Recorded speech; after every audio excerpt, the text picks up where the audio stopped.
A Black Lives Matter leader says they will burn this system down if they don't get what they want. U.S. Marshals are going to be protecting federal monuments. Minneapolis neighborhood goes cop-free. A big court win for Trump on immigration. COVID cases spiking in some big states. And the Dixie Chicks have a new name coming up.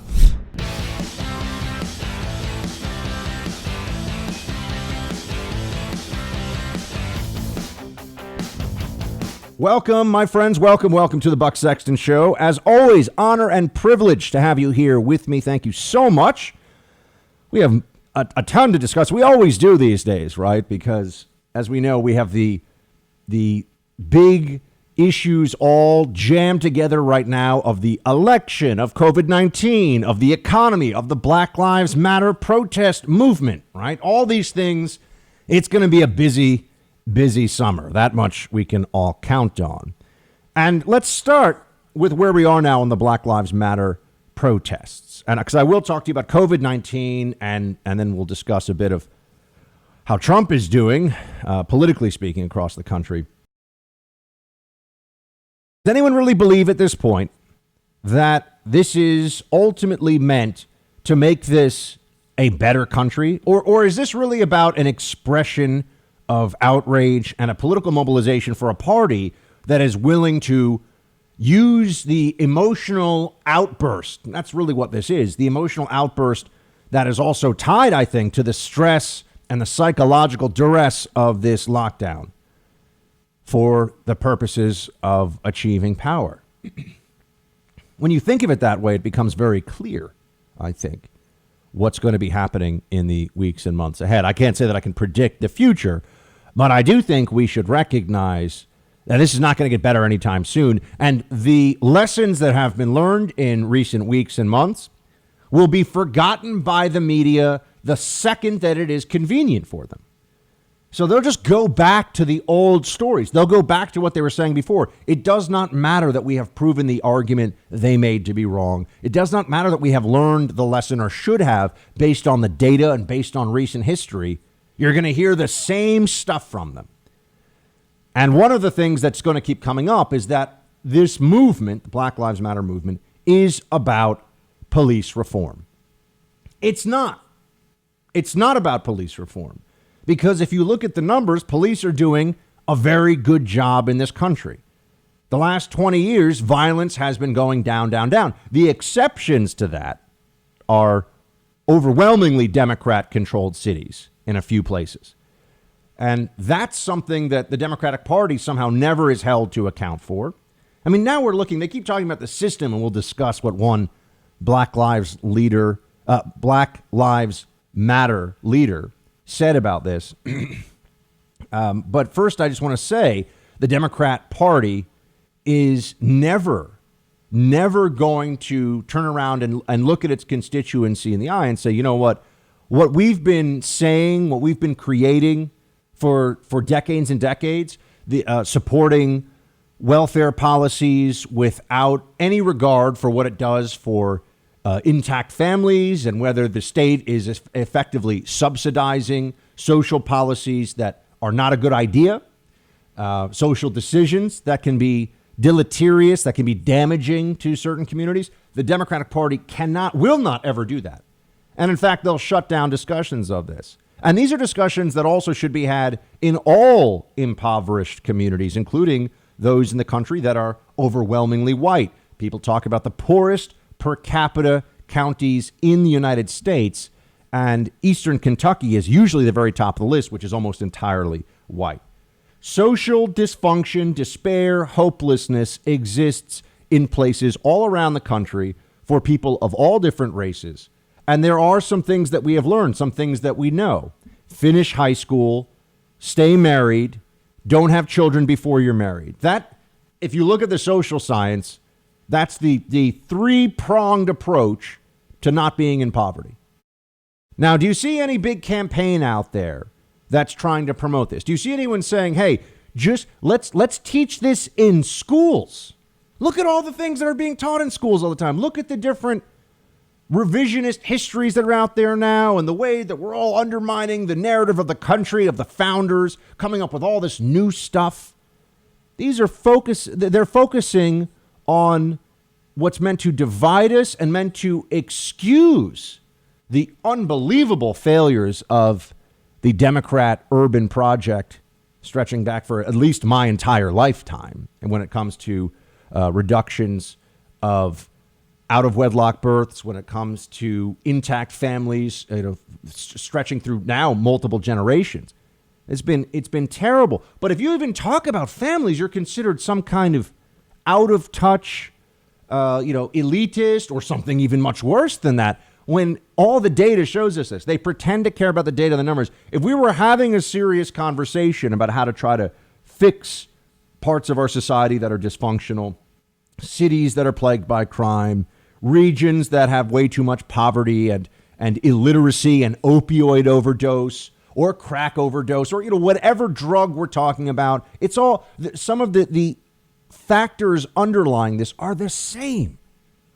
And they're human failings. They're problems that come up because people need, if they can, a two-parent household. It is the social science tells you this. Now, I'm not putting anyone down. I'm not suggesting that I sit here in judgment of anyone's life. But if we're going to talk about the data and what it tells us about public policy, a two-parent household is a stronger formula for stable generations going forward, right? People that won't get involved with drugs and crime and gangs and poverty. None of this is even part of the conversation. We push all of that aside. That's not even something we can discuss. Instead, we're getting lectures about white fragility, which, I've gone back and forth on whether I'm going to read the book that's out there now by an author who's one of these race grievance grifters who are out. And there are many of them. This is a huge industry. And they're actually quite powerful. I mean, I've come across many of them over the years.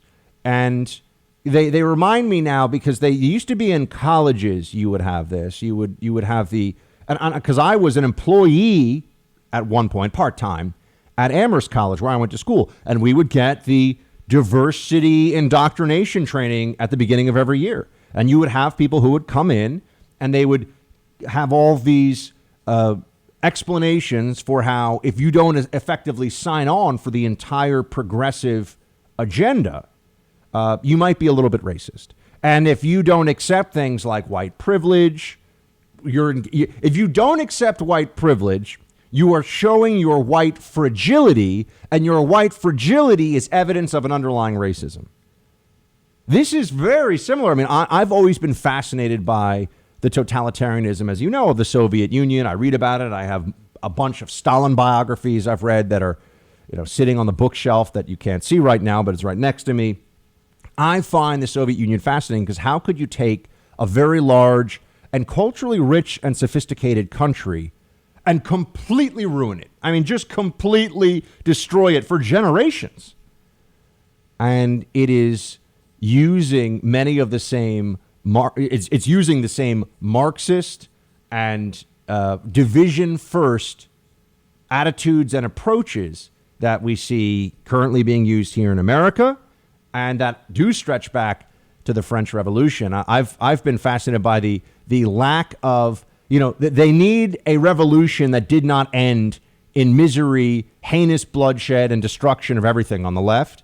And so this is why they've created this mythology of the French Revolution as something that is to be celebrated. The French Revolution was an abject failure that resulted in misery, murder, despair, and poverty. All right. They had people desecrating churches, intentionally having sex on the altar of Catholic churches to just show how much they had defeated religion. They were, coming up with new names for the calendar year. They're coming up with all this, remaking society top to bottom. And you know what it ended up with? The 12, the Committee of the 12, people gathering together in a room, deciding who's got to get got, if you will, who's going to get their head chopped off. Robespierre, the most famous, but one of many. And what was the end result of the French Revolution? Well, as we know, it turned into an autocracy, and then it led to 15 years of war and countless people killed, maimed, lives ruined. They had to institute price controls because of the lack of basic goods that people could actually get. No milk, no bread, all that gone. The war in the Vendée, a war to suppress people who tried to maintain their Catholic faith, who believed that they should still have a relationship with God, not, liberté, égalité, fraternité. They actually wanted something more than that. And then it led to the tyrant Napoleon, the autocrat in charge, and then eventually the restoration of the monarchy, right? So it was a failure. Our experiment here in America, natural law, God, this worked. The revolution in France that they pretended was modeled on ours went off the rails. Why? Because radical equality and not the individual rights of human beings and contracts and private property still being held sacred by the state, they took a different direction. Now, I could do a whole shows for you on the French Revolution. We could talk more about that. But if you see, now I probably have just committed to that. I still owe you a Malta podcast, which people have started to remind me of this week, and I have not forgotten. I think it'll be there for 4th of July weekend. All right, that's my new plan. But here's what I want us to remember as we're having this conversation, because we're going to get dragged through this. They're not really trying to make things better. They pretend that they're going to make things better, but no serious person believes that all of us bending the knee and pretending, for example, that a noose that's not a noose, but that some people could think is a noose that wasn't directed at an African American, but was used to pull down a garage door. Wall Street Journal is still writing think pieces on this. Well, it is really a noose, and it wasn't put there for him, but it's still a noose that existed, and we have to eradicate these ropes from society that are used to pull down garage doors. It's crazy. It's crazy.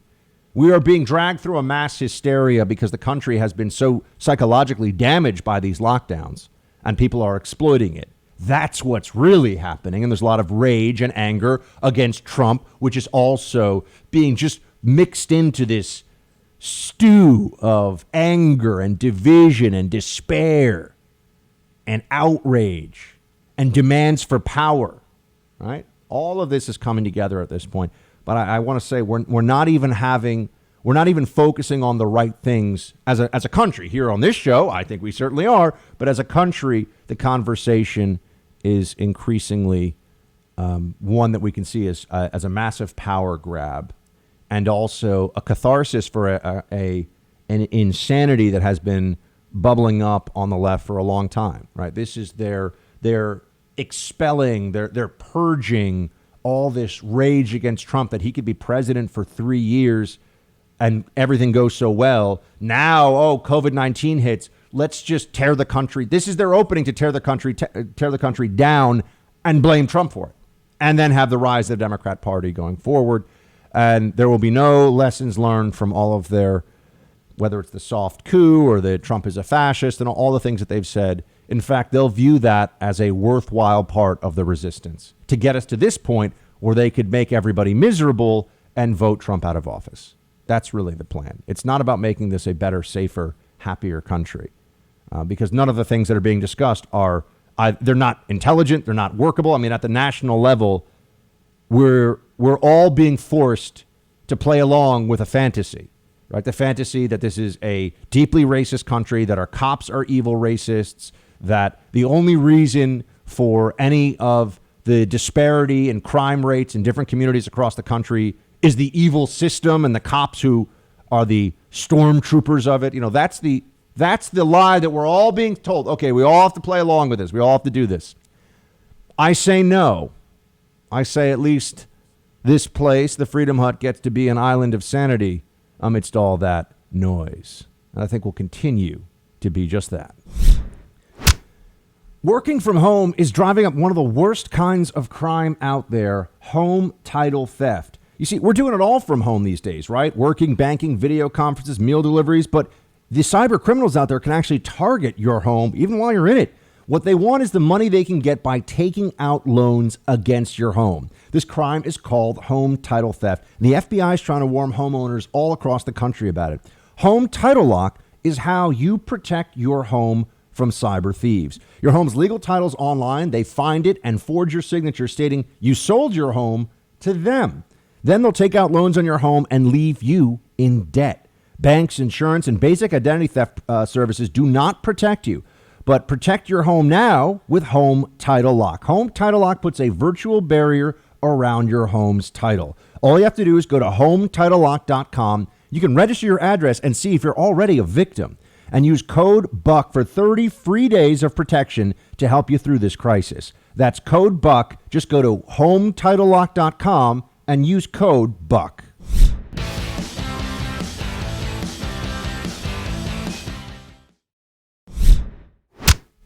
You said burn it down. It's time. So that makes me think that you want to burn it down. I said if this country doesn't give us what we want, then we will burn down this system and replace it. All right. And I could be speaking figuratively. Okay. I could be speaking literally. It's a matter of interpretation. That's what we would call a veiled threat, or maybe just a threat. That was on Fox News last night on Martha McCallum's show. A leader, a self-described, I haven't heard anyone challenge this, a Black Lives Matter leader, BLM, who is telling us that this is not a negotiation. And I want everyone to be very clear on this. The true radicals in this movement, I mean, the true believers, because it is a radical movement to start with, but the true believers, they're making demands.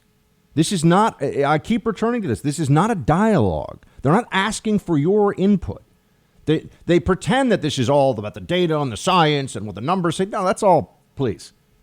These marches in the streets are all meant to show people not just the numbers that they can get in support of this movement, but that if you don't do what they say, then some percentage of these marches are going to trash your neighborhood. And maybe they'll even show up outside your house. This is a threat.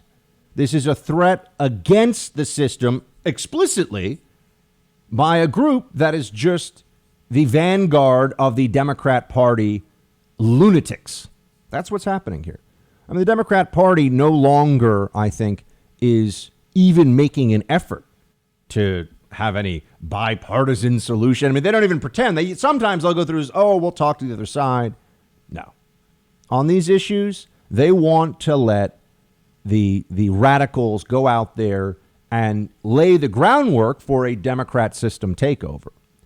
If the Black Lives Matter movement was not an extension of the actual Democrat Party apparatus, why are there never any words of criticism about the truth of American cities that have been in Democrat hands for decades that aren't able to have the progress that we're supposed to have, right? That aren't able to fix these problems. Why is it that you can have a Democrat chief of police in a minority majority police force and a Democrat chief of police and a Democrat mayor in a place like Atlanta, for example, and the Black Lives Matter movement is never criticizing the Democrat politicians in charge? Of course not. They're making these demands, but it's all meant to be taken as Trump is the problem. Republicans are at fault. White supremacy is what's really being attacked here. How are you going to let me ask this?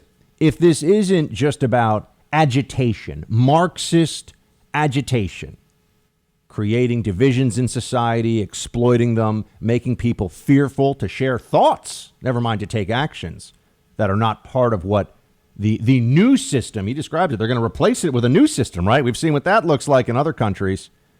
And let's go read a little bit about what it was like under the Soviets. Not fun. Or just read about Venezuela. It's not fun. Not a good place. But they understand that right now there's so much fear that even those who recognize this for the destructive farce that it is, they won't speak out. And you know why? In a country where we're being told we're racist all the time, socially, the most terrifying thing that you could really be called, that you could be considered, is a racist. You could argue maybe being an abuser of children is worse. That's it.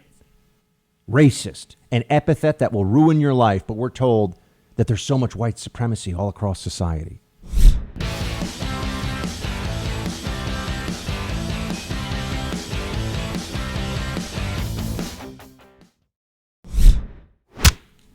in other words, for something to happen, they're going to have to face the realities of police brutality, the realities of the need for justice in policing, and the recognition that there are many, many good people in law enforcement, but not all, and that we have to address those concerns.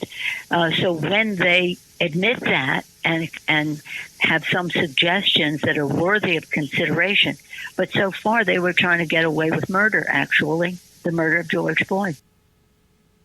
What a reckless and stupid thing for Nancy Pelosi to say. I wish that I could tell you that this was the result of Nancy having one too many white wine spritzers out on the veranda or the balcony or whatever of her mansion in the San Francisco Bay Area. But no, because she actually doubled down on this one. Play clip 2. When you were speaking yesterday, you said that Republicans are, quote, trying to get away with murder, actually, the murder of George Floyd. Senate Republicans are demanding an apology for that statement. Will you apologize? Absolutely, positively not. The fact is, people say, I think you, frankly, in the press have given them far too much credit for a bill that does nothing. They're saying, well, you have your bill, they have theirs. Yeah, our bill does something, theirs does nothing. Is Tim Scott working in good faith, I guess? I'm sorry? Well, we would hope Is Tim Scott working in good faith? Is this a good starting point? I'm talking about Mitch McConnell. Talking about Mitch McConnell. Yeah, sure she is. Of course. Because Nancy Pelosi knows a lot about law enforcement and policing, and she's a serious person that intelligent people should listen to on any complicated matter of social policy or law and justice. Nope. Has no idea what she's talking about. Nancy Pelosi is a nincompoop, a very powerful and rich nincompoop. We have a lot of those in America.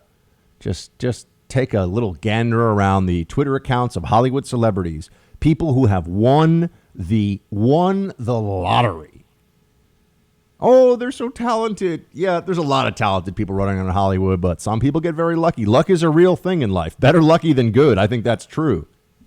It's even true of some people in conservative media.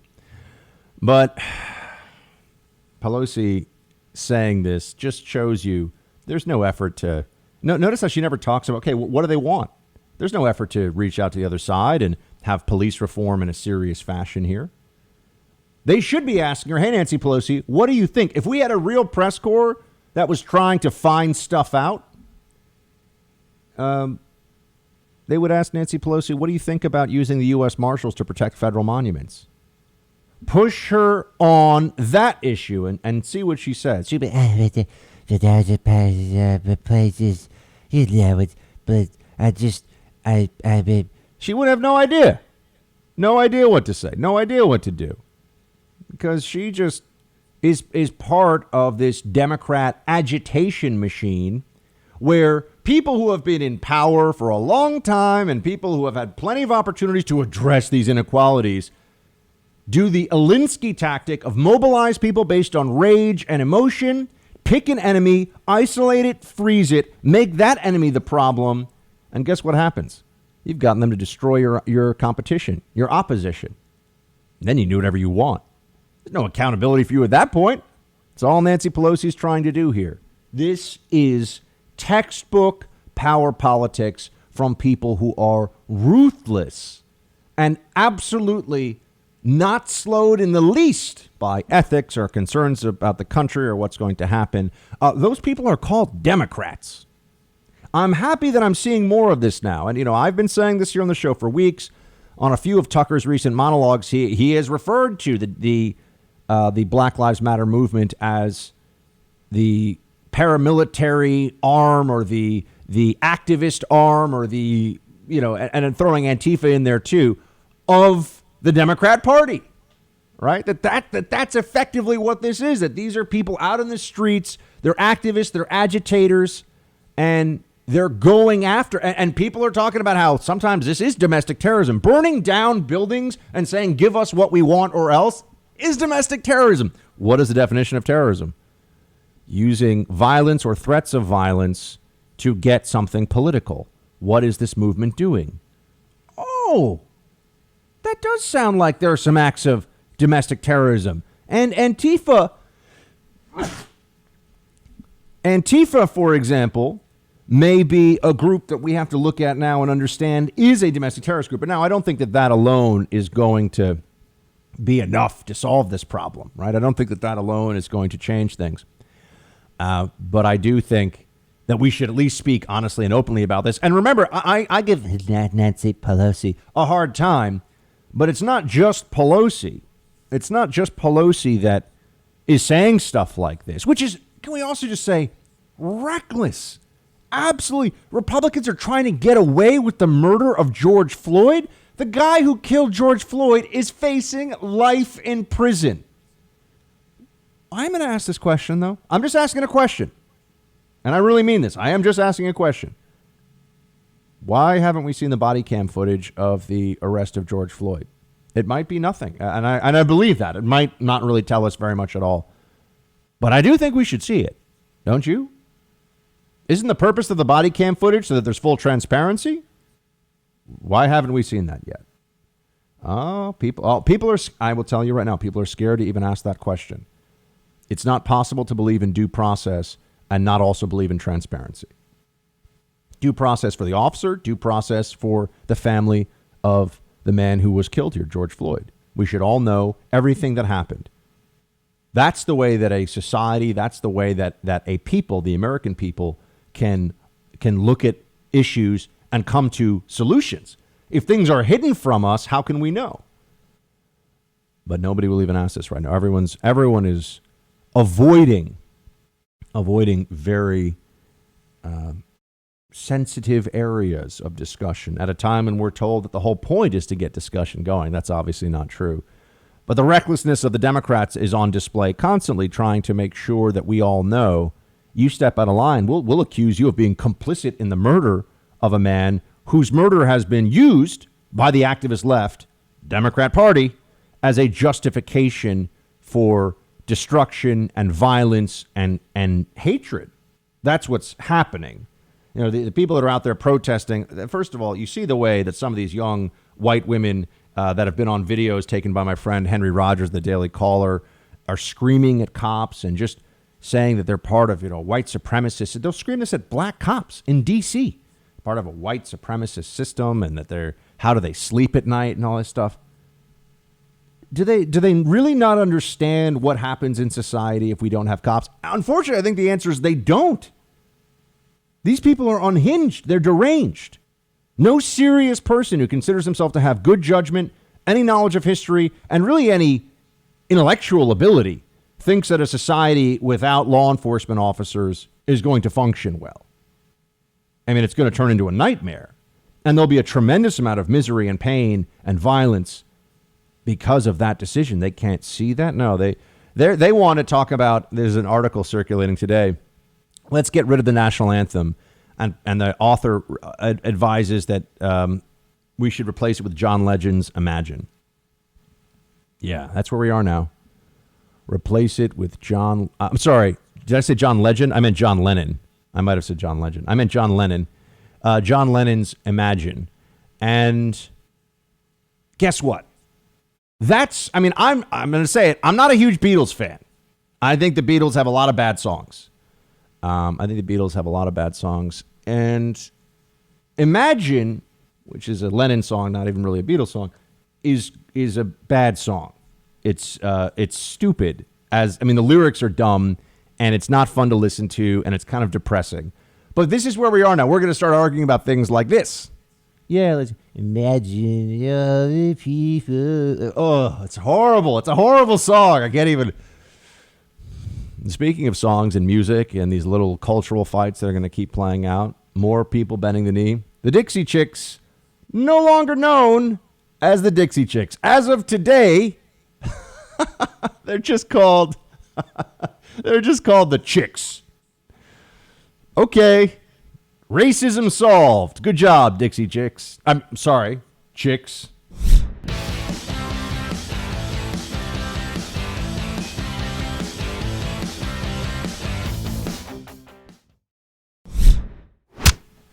And what did you make, Senator Durbin, of Speaker Pelosi saying Republicans are trying to, quote, get away with the murder of George Floyd? Well, she has explained what that was all about, and I'll stand by her words on this. But we shouldn't let something this historic and this meaningful be diverted by one word here, one word there. You know, each of us who does this for a living counts on being a wordsmith at the right moment. Sometimes we're better than others. Stands by her words, Dick Durbin. So don't think it's just Pelosi saying Republicans are complicit in the murder of George Floyd. I don't know what could be more inflammatory and idiotic than that, but that's Nancy Pelosi for you. Sometimes I like to just set the fire and see what happens. Then you've also got the reality of what this means now in places where people think that Nancy Pelosi and the Democrats are being honest in this conversation, that they really want to make things better. They want to improve this country. They don't, but they know that right now, as I've said, make America miserable again. That is the Democrat plan. That's all they have to do, and they will win. And they'll figure it out after they win. They don't care. They get this empty vessel of Joe Biden. I'm kind of just a little too old and like to yell and kind of a dumbass, but, you know, I've been in politics, man. I've been in politics a long time. Let's have a push-up contest. That's Joe Biden for you. But places are suffering. There's actual bad stuff happening because of the insanity of this movement right now, which then brings me to, Senator Kennedy, I thought, down in Louisiana, had a good line on this one. And also, he's just, you know, I love a good Southern accent, but Kennedy, man, his is great. Play clip 9. We have people on Capitol Hill, I'm sad to say, that think cops are guilty until proven innocence. And I'm going to say what I said the other day. If you hate cops, just because they're cops, next time you get in trouble, call a crackhead. I don't think, well, let me put it another way. I think we got more honest cops than we got honest politicians. We definitely have more honest cops than we do honest politicians, so that's a good line. And yeah, I mean, if you don't like cops, what are you going to do when bad things happen to you? What you going to do when they come for you? Bad boys, bad boy. I mean, we can't even watch it anymore. The show is gone. I remember being like a really young kid, and I'd sometimes get to go in and sneak into my parents' room as they were watching the show or movie, and if I was kind of quiet and well behaved, I'd just sort of, sit on the floor or whatever, and they would watch that. My dad used to watch that show sometimes, and yeah, man, the cops are the good guys. It shows you what it's like to be a cop, and they are the good guys and gals, of course. But speaking of what happens when you don't have cops, we're getting a neighborhood in Minneapolis. And I know we're on a great station up in Minneapolis, and we've got a really loyal audience there, and it's growing every month. So thank you very much for that. And my heart goes out to all of Team Buck in the Minneapolis area because, man, that city is just ground zero for the crazy right now. It really is. So there's this area called Powderhorn Park. And the decision was made because people started showing up here, vagrants and such. People decided in this area that they weren't going to call the cops. They wanted to be welcoming. And now, guess what ends up happening? Well, when you take an area, when you take a park where you're creating not a cop-free zone, it's not quite as bad as Seattle, but where no one's going to call the cops on what's going on. The police can't be everywhere. So, and they probably don't want to get involved in this situation at all. What you have is now an area where there's a lot of bad stuff happening. Oh, my gosh. You mean that when you refuse to call police because you think calling cops is racist? Bringing in the cops is racist? When you refuse to do that, bad things are going to happen? Yeah, this was the Daily Mail piece. Minneapolis neighborhood that vowed not to call cops after George Floyd's death is now struggling with a 300-person homeless camp plagued by drug dealers in their local park. Yeah. So here they've set up this. It's effectively like an Occupy encampment. And this was those who live nearby to where Floyd was killed at the hands of cops on 25th of May welcomed dozens of tents to Powderhorn Park while the displaced people look for permanent accommodation, urging officials not to evict them for now. But in the past 2 weeks, they've been using the open space. Some people housed have complained about a heavy flow of traffic at night, keeping them up, and drug dealers. And 2 people have already overdosed and been carted away by the EMS services. Yep, that's right. People think that it's fine. You know, we're not going to call the cops. A lot of drug dealing going on. Bad things are going to happen here, but don't call it. To call the cops on those displaced into this park would be racist. Okay. This reminds me a little bit of from my childhood. I lived on the east side in Manhattan at a time when all of Manhattan was pretty sketchy at night. And there was an encampment that was set up, and it was under a temple, a Jewish temple, because it had an overhang over the street. So it wasn't inside the temple, but there was an area that was sheltered. And this became an open air homeless and vagrant shelter, although it wasn't supposed to be. And you would have 50 to 100 people who would show up. And there was a city councilman here in New York. I remember this very well from when I was a kid, city councilman in New York. And they would show up and give out little cooking stoves, and they would give out, mattresses and cardboard boxes, and they would set up this encampment. And this was right around the corner. I mean, 50 feet from the entrance of the building that I lived in with my whole family, and I was a little kid. And I remember at night hearing the yells from in there and everything else. And this was in what would be considered a well-off neighborhood of New York, but the city council didn't want to move them. Didn't want to move. That would be, I don't know, racist or not enough social justice if you move them. And they had to, and the city council and the NYPD, this was under the Dinkins administration, they wouldn't deal with it. That Jewish temple had to raise, I think it was $1 million to build a steel gate to put up because the city would not clear out this open air homeless shelter that I remember being a little 10-year-old kid, holding my mom's hand going to church and thinking, this doesn't feel safe, because it wasn't. But that's liberal Democrat policy for you, folks. That's what it gets you.